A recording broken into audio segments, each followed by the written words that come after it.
अब तुम्हारी ड्यूटी है कि जब ये अंग्रेज जासूस बाहर जाए तो फौरन उस इटैची केस में से जितने कागज़ हैं निकाल कर मेरे पास ले आओ। मैं थोड़ी देर उन्हें देख कर वापस कर दूंगा। होटल बॉय रुपए लेकर खुश हुआ, कहने लगा साहब आप बेफिक्र रहें, मेरा ख्याल है कि वो किसी न किसी वक्त होटल से ज़रूर जाएगा। मैंने होटल बॉय को ये भी ताकीद कर दी कि वो इस बारे में होटल के किसी मुलाजिम से बात न करे। वो सीने पर हाथ रख कर बोला, साहब कामयाब जासूस तो वही होता है जो अपना राज कभी किसी को न बताए। मैं जाता हूँ। जब वो चला गया तो मैंने सिगरेट सुलगाया और कमरे में टहलते हुए सोचने लगा, मुमकिन है इस शौकिया जासूस लड़के की वजह से भारत के किसी खुफिया एटमी प्रोग्राम का राज मेरे हाथ लग जाए। मैंने मुंह हाथ धोया और टीवी ऑन कर दिया। ब्लैक एंड वाइट टेलीविजन पर सैलाब की सूरत हाल के बारे में बताया जा रहा था। इन इतलात के मुताबिक अभी तक दिल्ली की तरफ रेलवे ट्रेनों की आमदोरफ्त बिल्कुल बंद थी। मुझे अब कोई जल्दी नहीं थी। मैं जब तक उस इसराइली के इटैची केस के कागजात को न देख लेता होटल से नहीं जा सकता था। काउंटर पर से मिस शीला का फ़ोन आ गया। कहने लगी, सॉरी सर, आपकी टर्म ख़त्म हो गई है। अगर आप होटल में मज़ीद ठहरना चाहते हैं तो प्लीज़ हमें आकर बता दें। ये बहुत ज़रूरी था। मैं फ़ौरन होटल की पुरानी किस्म की छोटी सी लॉबी में आ गया। मिस शीला मेरी तरफ देख कर ज़ेर लब मुस्कुराई। मैंने उसे बताया कि मुझे दिल्ली जाना था मगर दिल्ली कोई ट्रेन नहीं जा रही, इसलिए मजबूरन मुझे होटल में मज़ीद रुकना पड़ेगा। मिस शीला रजिस्टर निकाल कर कहने लगी, सर आप कितनी देर और रुकना चाहेंगे? मैंने जेब से 100 रुपये का नोट निकाल कर उसे दिया और कहा 2 दिन तो ज़रूर ठहरूंगा। मिस शीला ने मेरे हिसाब में रकम जमा कर दी। मैंने ख़ास तौर पर देखा कि खुफिया पुलिस वाला आदमी वहाँ नहीं था। मैंने उसे पूछा कि जहाँ जो आदमी तुम्हारा पहरा देता है वो नहीं है? मिस शीला ने हंसकर कहा, वो तो सारे होटल का गार्ड है, दोपहर को कहीं आएगा। एक और आदमी काउंटर पर आ गया। मैं बरामदे में अपने कमरे की तरफ आ रहा था। बरामदे के आखिरी कमरे में से मैंने एक गोरे आदमी को बाहर निकलकर कमरे के दरवाजे को ताला लगाते देखा। यकीनन वो इसराइली फौजी मुशीर था जिसको होटल वाला लड़का अंग्रेज समझ रहा था। मैंने ये बात ख़ास तौर पर नोट की कि उसके हाथ में इटैची केस नहीं था। वो बड़े आला किस्म के हल्के ब्लू रंग के सूट में मलबूस था। मैं अपने ध्यान में चलता चला गया। वो मेरे करीब से गुजरा तो मैंने आंखों के किनारे से उसका जायज़ा लिया। उसका रंग उतना गोरा नहीं था। ये इसराइली ही था, यकीनन यरूशलेम का रहने वाला था, जिसकी वजह से उसका रंग थोड़ा हल्का पड़ गया था। उसके भूरे रंग की छोटी छोटी मूछें भी थीं। उम्र 40 साल से कुछ ऊपर लग रही थी। मेरा कमरा उसके कमरे से 2 कमरे छोड़कर था। मैं अपने कमरे में आया और दरवाज़ा बंद करके बेचैनी से टहलने लगा। दिल में यही दुआ कर रहा था कि होटल बॉय महमूद इस मौके से फ़ायदा उठा ले। खुदा करे कि उसे मालूम हो गया हो कि अंग्रेज़ जासूस अपने कमरे से जा चुका है। मेरा दिल चाहा कि मैं महमूद को तलाश करके उसे ये खुशखबरी खुद सुना दूं, मगर मुझे ऐसा करना नहीं चाहिए था और मैंने ऐसा न किया। बस सब्र करके अपने कमरे में ही रहा। मेरे लिए ये वक्त गुजारना बहुत मुश्किल हो रहा था। एक बार मैंने दरवाज़ा खोलकर बाहर झांका। बरामदा खाली था। मैं इंतज़ार करते करते वापस पलंग पर आकर तरास हो गया। मेरे दरवाजे पर किसी ने दस्तक दी। आ जाओ, दरवाज़ा खुला है। मेरा ख्याल था कि कमरे की सफाई करने वाला कोई आदमी होगा। दरवाज़ा खुला तो होटल बॉय महमूद अंदर दाखिल हुआ। उसका सांस फूल रहा था। मैं जल्दी से उठकर उसके पास आ गया। उसने एक तरबियत याफ्ता जासूस की तरह फ़ौरन दरवाज़ा बंद कर दिया और कमीज़ के अंदर हाथ डालकर कागज़ों का एक रुमाल निकाल कर मेरे हवाले कर दिया। सांस ठीक करते हुए कहने लगा, साहब अंग्रेज़ जासूस इटैची केस साथ नहीं ले गया था। बड़ा अच्छा हुआ। मैंने अपनी ख़ास तार से इटैची केस फ़ौरन खोल दिया। अंदर जितने कागज़ थे मैं ले आया हूँ, आप देख लें। अंग्रेज़ जासूस स्टेशन पर गया है। मैंने पता कर लिया था। मैं थोड़ी देर बाद आ जाऊँगा। वो चला गया। मैंने दरवाजे की चिटकनी लगा दी और सोफ़ा सेट के दरमियान जो कॉफ़ी टेबल था उस पर कागज़ों का रोल खोल दिए। ये 7-8 कागज़ थे। इनमें कुछ नीले रंग के थे जो किसी प्रोजेक्ट के ब्लूप्रिंट लगते थे। बाकी कागज़ मोटे थे। मैंने उन्हें गौर से देखना शुरू किया। सफ़ेद कागज़ों पर नीली, सुर्ख और स्याह रोशनाई से अंग्रेज़ी और किसी दूसरी ज़बान चला के इब्रानी थी कुछ फार्मूले लिखे हुए थे। दरमियान में छोटे और बड़े रॉकेटों के खाके बने हुए थे। मुझे और तो कुछ न सूझा। जल्दी से होटल के कमरे में होटल वालों की तरफ से रखी हुई पेंसिल और स्लिपों वाली कॉपी उठाई और इन कागज़ों की जल्दी जल्दी कॉपी तैयार करना शुरू कर दी। मैंने 7-8 मिनट के अंदर अंदर सफ़ेद कागज़ों पर लिखे हुए सारे फार्मूले और रॉकेटों के खाके, उसके दाएं बाएं लिखे हुए अल्फाज, नंबर और डिग्रियों के हरूफ सब कुछ स्लिपों पर उतार लिए। उसके बाद ब्लूप्रिंट का जायज़ा लिया। नीले कागज़ पर आड़ी तिरछी सफ़ेद लकीरों में मुरब्बे, मकब और मुस्ततील बने हुए थे। ये किसी प्रोजेक्ट का नक्शा था। मैंने उनमें से 3-4 खाकों की नकल उतार ली और नीचे जो जाविये लिखे हुए थे वो भी नकल कर लिए। इस काम में मुझे 15-20 मिनट लग गए। दरवाजे पर दस्तक हुई। मैंने सारे कागजों को समेट कर उनका एक रोल मेज के नीचे छुपा दिया। दरवाज़ा खुला तो होटल बॉय महमूद अंदर आ गया। वो घबराया हुआ था। मैं समझा कि इसराइली वापस अपने कमरे में आ चुका है। मैंने पूछा, क्या वो वापस आ गया है? नहीं साहब, वापस। मैंने पूछा, क्या वो वापस आ गया है? नहीं साहब, वापस तो नहीं आया, मगर किसी भी वक्त आ सकता है। आपने अपना काम कर लिया। मैंने मेज़ के नीचे से कागज़ों का रोल निकाल कर उसके हवाले करते हुए बेनियाजी से कहा, यार इन कागज़ों में तो खुदा जाने क्या क्या बक लिखी हुई है। मेरी समझ में तो कुछ नहीं आया। ये अंग्रेज़ जासूस नहीं, कोई इंजीनियर हैं। इनमें किसी जगह का खाका भी है। उसने जल्दी जल्दी कागज़ों का रोल कमीज़ के अंदर छुपा लिया और बोला, साहब मैं चाहता हूँ अंग्रेज़ जासूस को पता चल गया कि उसके कागज़ चोरी हो गए हैं तो होटल वाले मुझे पकड़ेंगे, क्योंकि उसके कमरे की सर्विस मैं ही करता हूँ। महमूद फ़ौरन चला गया। उसके जाने के बाद मैंने इन कागजात की कॉपी को निकाल कर गौर से देखा।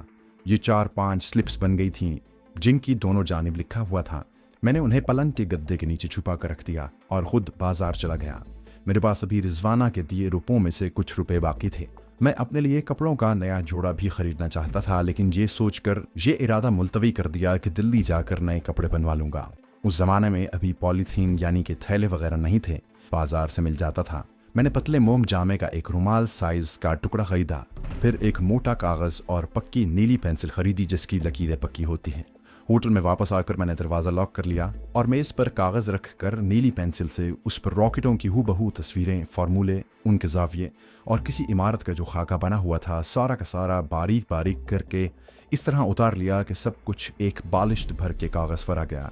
उसके बाद मैंने उसे तह करके बिल्कुल तावीज़ की तरह बनाया और उसके ऊपर मोम जामे का टुकड़े को काट कर अच्छी तरह से चढ़ा दिया। वो बिल्कुल तावीज़ लग रहा था। मेरे बूटों के तस्मे लंबे लंबे थे। मैंने एक तस्मे को निकाल कर उस तावीज़ नुमा दस्तावेज़ को उसमें पिरोया और उसे अपने एक बाजू पर बांध लिया। ये सारा इंतज़ाम मैंने सिर्फ इस ख्याल के पेश नज़र किया ताकि अभी मेरे सामने ख़तरात से पुर एक लंबा सफ़र था और कुछ पता नहीं था कि इस दौरान किस किस्म के हालात का सामना करना पड़ जाए। मैंने दूसरे बूट का तस्मा निकाल कर उसके 2 हिस्से किए और दोनों जूतों में डाल दिए। होटल के कागज़ जिन स्लिपों से मैंने नकल की थी उनको फाड़ कर मैंने बाथरूम में जला दिया। अब ये दस्तावेज़ मेरे पास महफूज हो गई थी। दोपहर तक मैं अपने कमरे में ही रहा। दोपहर को होटल बॉय आ गया। बहुत खुश था। कहने लगा, साहब मैंने ऐसी होशियारी से सारे कागज़ इटैची केस में रख कर इटैची केस को ताला लगाया है कि अंग्रेज़ जासूस का उस्ताद जासूस भी अगर आ जाए तो उसे भी पता ना चले। मैंने होटल बॉय को शाबाश दी। महमूद, तुम वाकई अक्लमंद हो। तुम बड़े होकर बहुत मशहूर जासूस बनोगे। वो बोला, साहब मैं होटल की नौकरी नहीं करना चाहता, मुझे अपने साथ दिल्ली लेकर जासूस बना दें। आपका मुझ पर बड़ा एहसान होगा। मैं उसकी हौसला शिकनी नहीं करना चाहता था। मैंने कहा, महमूद मैं अभी तुम्हें साथ नहीं ले जा सकता, लेकिन दिल्ली पहुंचकर मैं तुम्हें ज़रूर बुला लूंगा। तुम मुझे अपना पता दे दो। वो हाथ को नचाता हुआ बोला, साहब अपना पता क्या होगा, बस अलेक्जेंड्रिया होटल पहुंचकर बिल्ले मियाँ को मिले, लिख दें। शाम मुझे सभी जानते हैं। साहब मैं खाने में क्या लाऊं? दोपहर का खाना खाने के बाद मैंने 1 घंटा आराम किया। उठा तो रेलवे स्टेशन वालों को फ़ोन किया। मालूम हुआ जानिब रेलगाड़ियों की आमदोरफ्त बहाल नहीं हो सकी। मैं अब दिल्ली पहुंचना चाहता था ताकि मैंने इसराइली फ़ौजी माहिर के जिन कागजात की नकल उतारी है वो दिल्ली में अपने मास्टर स्पाई गुल खान को जाकर दिखाऊं और मालूम करूं कि किस किस्म के रॉकेटों के नक्शे हैं और इनकी तैयारियों के सिलसिले में इंडिया की हुकूमत क्या कोशिशें कर रही है, और पेशतर इसके कि ये तैयार हों, इनको किस तरह तबाह किया जा सकता है। मगर दरियाओं के सैलाब ने मुझे रोक रखा था। बांडा से दिल्ली की तरफ कोई लारी नहीं चल रही थी कि मैं इसी तरह थोड़ा थोड़ा फासला तय करके दिल्ली पहुंच सकता। मैंने सोचा कि बांडा से नीचे जबलपुर या नागपुर चला जाता हूँ, वहाँ से किसी दूसरी तरफ निकल जाऊँ और कलकत्ते से दिल्ली वाली कोई ट्रेन पकड़ लूँ। मगर ये बड़ा लंबा सफ़र था। खबर नहीं थी कि उस तरफ भी दरिया चढ़े हुए हैं और ट्रेनों की आमद और रफ्त बहाल है या नहीं। आखिर यही फैसला किया कि 1-2 रोज़ यहीं बांडा के होटल में ही पड़ा रहता हूँ, उसके बाद कोई फ़ैसला करूँगा। मिस शीला की ड्यूटी दिन के वक्त काउंटर पर ही थी, मगर उसका कोई फ़ोन नहीं आया। ड्यूटी के वक्त वो बड़ी मोहतात रहती थी और शिंदे के बारे में कुछ मालूम करना चाहता था कि ये कौन है और कहाँ से आया है। मेरा ख्याल था कि उसे कुछ ना कुछ ज़रूर मालूम होगा। दोपहर को मिस शीला ने फ़ोन किया। कहने लगी, सर किसी चीज़ की ज़रूरत हो तो बताएं। मैंने कहा, शुक्रिया, बस तुम्हारी ज़रूरत है। क्या तुम वक्त निकाल कर मेरे पास थोड़ी देर के लिए आ सकती हो? उसने तमज़न कहा, क्या आपकी बीवी ने आपको फ़ोन नहीं किया? मालूम हो रहा था कि उस वक्त वो काउंटर पर बिल्कुल अकेली है।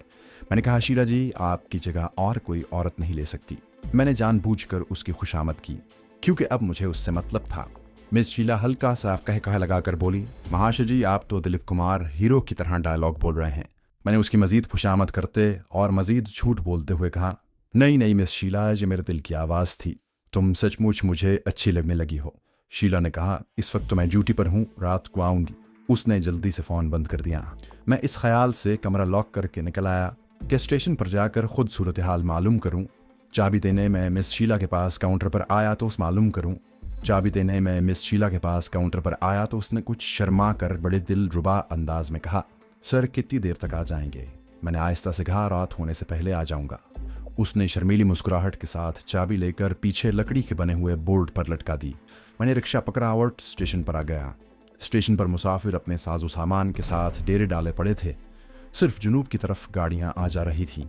स्टेशन से निकलकर मैं कुछ देर इधर उधर फिरता रहा। बांदा शहर ज्यादा बड़ा नहीं था, जहां मुसलमान भी थे और हिंदू भी। एक जगह गुरुद्वारे की इमारत नजर आई।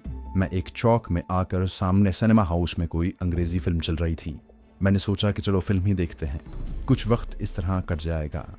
टिकट लेकर मैं गैलरी में आकर बैठ गया। फिल्म पहले से चल रही थी। ये कोई काउबॉयज की वेस्टर्न फिल्म थी। बस बैठा देखता और सोचता रहा कि मेरा आइंदा कमांडो मिशन क्या होना चाहिए। इसराइली बाशिंदे के खुफिया एटमी रॉकेटों वाले काम की एक और समत दिखा दी थी। इसका मतलब था कि इंडिया की हुकूमत पाकिस्तान के खिलाफ एटमी सतह पर जंगी तैयारियां शुरू कर रही है। अगर इस किस्म के दूरमार रॉकेट और मिसाइल भारत की हुकूमत तैयार कर सकती थी, तो इसके आगे न्यूक्लियर डिवाइस लगाकर इसे एटमी रॉकेट और एटमी मिसाइल में भी तब्दील कर सकती थी। और जाहिर है कि ये सारी जंगी तैयारियां और हलाकत खेज असलहा पाकिस्तान के खिलाफ ही इस्तेमाल होने वाला था।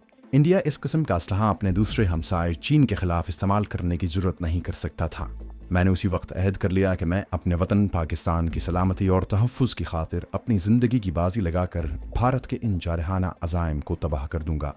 अभी ये रॉकेट वगैरह कागज़ी तैयारियों के इब्तदाई मरहलों में थे और इसके लिए इंडिया गवर्नमेंट ने अमेरिका की मदद से इसराइली साइंसदानों का ताउन हासिल किया था।